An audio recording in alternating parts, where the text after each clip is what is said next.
हरिओम बच्चों, आपका दिन शुभ हो। आशा है आप अच्छे होंगे। विधानसभा चुनाव की पूरी तैयारियां चल रही हैं, बल्कि ये कहिए कि प्रारंभ हो गया है। और जैसा कि समाचार पत्रों के द्वारा यह सूचित हुआ कि इस चुनाव के बाद निश्चित रूप से यूपी बोर्ड अपनी परीक्षाओं को संचालित करने वाला है। आपकी परीक्षाएं होंगी, इसमें कोई दो राय नहीं है। जैसे ही 10 मार्च को चुनाव का परिणाम घोषित होगा, उसी के बाद यूपी बोर्ड परीक्षा की तिथियां घोषित हो जाएंगी। इसलिए निश्चित रूप से आप तैयारी बनाए रहें और इसी प्रकार के तमाम वीडियो हम डालते रहेंगे। आप इनका अध्ययन करते रहें। आप हमारे कमेंट बॉक्स में जाकर के कमेंट भी लिखते रहें। जिस विषय पर, जिस टॉपिक पर विशेष रूप से आपको कोई आवश्यकता है, आप पढ़ना चाहते हैं, उस टॉपिक को आप कमेंट बॉक्स में लिखें। निश्चित रूप से उसके लिए हम सामग्री तैयार करके आपको देते रहेंगे। मलय गुरुजी चैनल की ओर से मैं राजेंद्र पांडे आप सबका स्वागत करता हूं और इसी प्रकार के वीडियो आप लगातार हमारे चैनल पर पाते रहेंगे। इसके लिए हमारे चैनल को सब्सक्राइब करें, लाइक करें और बेल आइकन को जरूर प्रेस करें। आइए हिंदी काव्यधारा की कक्षा 12 की हिंदी काव्यधारा में दूसरे भाग के लिए आज की इस व्याख्या प्रसंग को हम लोग देखेंगे। प्रेम माधुरी का ये पद है। जैसा कि मैंने प्रथम भाग में ही आपको बताया है, हमारे ये पद, हमारी ये सामग्री एक अनुमान है। हम अनुमानित आपको टॉपिक दे रहे हैं। हमारा ये प्रयास है कि ये परीक्षा में आपके लिए उपयोगी हो और हमें उम्मीद है, हमें आशा ही नहीं पूर्ण विश्वास है, ये परीक्षा के लिए आपके लिए उपयोगी होंगे। इसीलिए आप देखते होंगे हम क्रमिक पाठ का एक तरफ से व्याख्यान दे करके एक पूर्वानुमान के अनुसार प्रश्न की सामग्री आपको दे रहे हैं। देखिए, व्यापक ब्रह्म सबय थल पूरन है, हम हूं पहचानती हैं, पर बिनानंद लाल बेहाल सदा हरिचंदन ज्ञान ही ठानती हैं। तुम ऊधो है कही हो न सो, हम और कछु नहीं जानती हैं, पिए प्यारे तिहारे निहारे बिना अखियां दुखियां नहीं मानती हैं।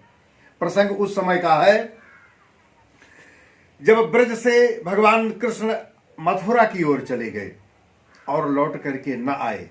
एक प्रसंग आता है कि समस्त प्रकार के वहां कार्यों को संपादित करके अपने नाना उग्रसेन को जेल से निकाल करके राजगद्दी पर बैठाया, माता और पिता को जेल से निकाला और क्रूर शासक कंस का वध किया। इस प्रकार से तमाम कार्यों में, राजकाज में संलिप्त रहने के उपरांत काफी समय बीत गया तो एक दिन बगीचे में उन्मनस्क भाव में बैठे थे। उन्हें ब्रज की याद आ रही थी, ब्रज क्षेत्र की याद आ रही थी, गोपी ग्वाल बालों गोपिकाओं, नंद बाबा और माँ यशोदा की याद आ रही थी। तभी वहां उनके परम मित्र उद्धव जी आ गए और उन्होंने मुस्कुराते हुए प्रश्न किया, माधव क्या बात है, आज आप बहुत दुखी हो। कृष्ण ने हंसने का प्रयास किया, कहा नहीं उद्धव, ऐसी कोई बात नहीं है। कहा नहीं माधव, झूठ बोल रहे हो और आप हाई स्कूल में पढ़ भी चुके हैं।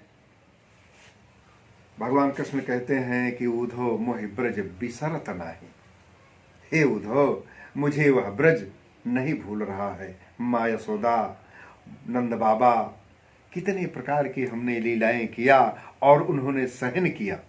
नाना प्रकार की बातें बताते हैं। तो उद्धव ने पूछा कि क्या आपके वियोग में वहां पर गोपी ग्वाल बाल भी ऐसे तड़प रहे होंगे? कहा निश्चित रूप से वे भी परेशान होंगे। तो उद्धव ने कहा कि अरे तुम व्यर्थ में चिंता करते हो, अरे मुझको भेज करके तो देखिए, मैं जाकर के चुटकी बजा करके गोपी ग्वाल बालों के मन को बदल दूंगा, उनका मन आपकी ओर से हटा करके परम पिता परमेश्वर में संलग्न कर दूंगा। अब मुझे जाने तो दीजिए। भगवान कृष्ण मुस्कुराए और उन्होंने कहा, हे उद्धव, अगर तुम यही तना मेरा काम कर दो तो मेरे ऊपर बहुत बड़ी कृपा होगी। उद्धव आते हैं। आने के बाद वो गोपिकाओं को, ग्वाल बालों को, ब्रज के लोगों को बहुतेरे समझाने का प्रयास करते हैं। वो छलिया है, वो आपको छोड़कर चला गया। फिर उसने याद किया, अरे उसका चक्कर छोड़ो, परमपिता परमेश्वर को याद करो जो घट घट में वासी है, जिससे हमारा कल्याण हो जाएगा। उसी प्रसंग में, उसी क्रम में भारतेंदु हरिश्चंद्र जी का यह प्रसंग आया और गोपिकाएं उत्तर देती हैं। आइए व्याख्या देखिए।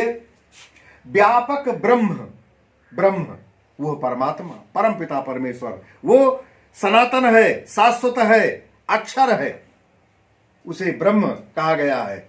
क्योंकि इस संसार में अगर कुछ है तो ब्रह्म सत्यम जगन मिथ्या, ये सारा संसार झूठा है, केवल ब्रह्म ही सत्य है, वही अकेला है, वही सब कुछ है और संपूर्ण ब्रह्मांड में व्याप्त है। गोपिकाएं कहती हैं हरिश्चंद्र जी के शब्दों में कि हे उद्धव, यह ब्रह्म संपूर्ण ब्रह्मांड में व्याप्त है, इसे हम भी जानते हैं, हमहू पहचानते हैं, हम भी पहचानते हैं कि सारे संसार में ब्रह्म वह ईश्वर व्याप्त है, कण कण में व्याप्त है। पर बिना नंदलाल बेहाल सदा, लेकिन ये मेरी आंखें बिना कन्हैया के दर्शन पाए हुए इतना व्याकुल रहती हैं, सदैव दुखी रहती हैं। हरिश्चंद्र न ज्ञान ही ठानती है। हरिश्चंद्र जी कहते हैं कि गोपिकाएं कहती हैं कि हे उद्धव, ये किसी प्रकार का ज्ञान, किसी प्रकार की सीख, किसी प्रकार की शिक्षा को मानने को तैयार नहीं है, ये किसी प्रकार से तैयार नहीं है, केवल भगवान कृष्ण के दर्शन के लिए व्याकुल रहती हैं। तो इसलिए तुम उद्धव, हे उद्धव, यह कहियो उनसो, जाकर के यही उनसे कह देना, हम और कछु नहीं जानती हैं, हम बेचारी हैं, हम और कुछ नहीं जानती हैं। प्रिय प्यारे तिहारे निहारे बिना अखियां दुखियां नहीं मानती हैं। हे प्रिय, हे प्यारे, हे श्याम, हे कन्हैया, हे नंदलाल, बिना तुम्हारा दर्शन पाए हुए, बिना तुमको देखे हुए ये दुखियारी आंखें मानने को तैयार नहीं है। इस प्रकार से ये संपूर्ण चारों पंक्तियों की व्याख्या रही है।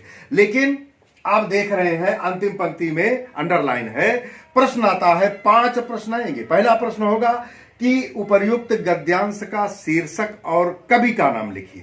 शीर्षक क्या है? प्रेम माधुरी। कवि कौन है? भारतेंदु हरिश्चंद्र। ऐसे सामान्य रूप से कवि भारतेंदु हरिश्चंद्र और शीर्षक प्रेम माधुरी, 2 नंबर आपका तैयार हो गया। दूसरा प्रश्न होगा रेखांकित अंश की व्याख्या कीजिए। आपको रेखांकित अंश की ही व्याख्या करना है, लेकिन बच्चों जब तक आप पूरे पद के भाव को नहीं समझेंगे तो एक निश्चित छोटी मात्रा में दी गई बात को आप बढ़ा चढ़ा करके भाव पल्लवित कैसे कर पाएंगे। इसलिए पूरे का जब आपको भाव पता रहेगा तो आप अंतिम पंक्ति की क्या लिखा, प्रिय प्यारे तिहारे निहारे बिना अखियां दुखियां नहीं मानती हैं, यही से प्रसंग तो ऊपर से ही लेना है। गोपिकाएं कहती हैं, हरिश्चंद्र जी कहते हैं कि गोपिकाएं कहती हैं कि हे उद्धव, जाकर के कृष्ण से बता देना कि हे प्रियतम, बिना तुमको देखे हुए ये दुखियारी आंखें मानती नहीं है। इस प्रकार से एक पद का, एक पंक्ति का आपको व्याख्या करना है। फिर क्या? फिर 3 प्रश्न हो सकते हैं, किसी भी प्रकार के प्रश्न हो सकते हैं। जैसे प्रस्तुत पद्यांश में कौन सा छंद है, तो प्रस्तुत पद्यांश में सवैया छंद है। फिर प्रश्न हो सकता है प्रस्तुत पद्यांश में कौन सा रस है, उत्तर आप लिखेंगे प्रस्तुत पद्यांश में वियोग श्रृंगार रस है। फिर ब्रह्म कहां कहां पर व्याप्त है, उत्तर है संपूर्ण ब्रह्मांड में व्याप्त है। गोपिकाएं क्यों दुखी हैं? भगवान कृष्ण के दर्शन के बिना दुखी हैं। गोपिकाओं की आंखें क्यों व्याकुल हैं, क्यों बेहाल हैं? कृष्ण के दर्शन के लिए बेहाल हैं। नंदलाल के बिना कौन जीना नहीं चाहती? ब्रज की गोपिकाएं नहीं जीना चाहती। उद्धव से कैसा संदेशा भेज रही हैं? उद्धव से संदेशा भेज रही हैं कि हे उद्धव, तुम जाकर के इतना बता देना कि तुम्हारे बिना ये गोपिकाएं व्याकुल हैं।